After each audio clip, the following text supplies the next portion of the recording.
In today's video, we're taking a look at how to make beer chicken on your charcoal grill easy and simple. This is so easy, anyone could do. Everything that we use on the video, we're gonna leave a link on the description. So you woke up today with two things on your mind, and one of them is beer and the other one is chicken. Don't worry, here at the StatUpBox team, we've got your back. The first thing that you're gonna need is a whole chicken, and preferably dead. And if it's alive, we'll give you a few minutes so you can lay it to rest. We're gonna go ahead and season it the old traditional way, salt and black pepper. What you do really want to make sure is that you get every nook and cranny and even under the skin. You do want to season the bird at least 1 hour before up to 24 hours before. The more time you give it, the seasoning will penetrate that body. Different from your body that doesn't need anything. We all know that you are a walking sculpture. If you want to mix it up, you can also do a barbecue rub. We'll leave a link for that video on the description. But if you want a herb seasoning, we also have a video for that. We'll also leave a link on the description.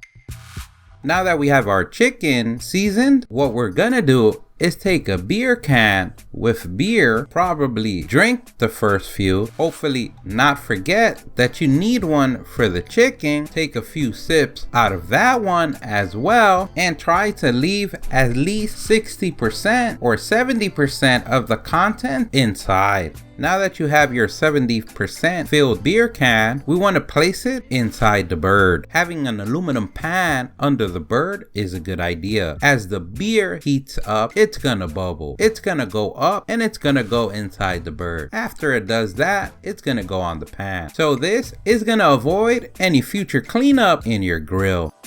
Now that that bird has been put on a position it never thought it would be, we can go ahead and get our charcoal. In this case, we're using wood charcoal.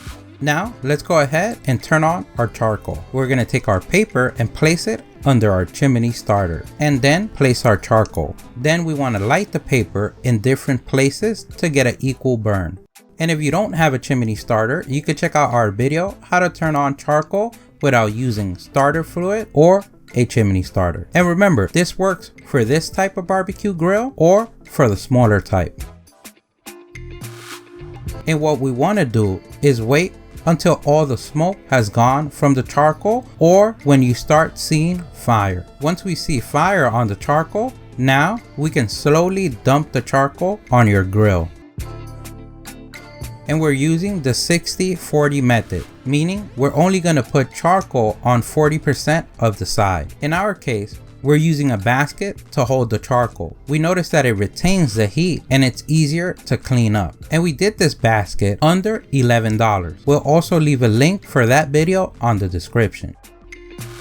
Now on the 60% side, where it's empty, we're gonna place our pans with water. You can also use juice like apple juice or orange juice if you want. If you heat up the water before, it makes it a lot easier to catch up to the temperature. And you can use any types of pan. These we got from the dollar store. But if you want to use throwaway aluminum ones, you can as well. And this is gonna create a juicy environment for the chicken, and like that we'll avoid having dry breast meat and also make the cleaning a lot better because it's also gonna catch any drippings. Now we're gonna close the grill for 2 or 3 minutes so we can get everything hot in there.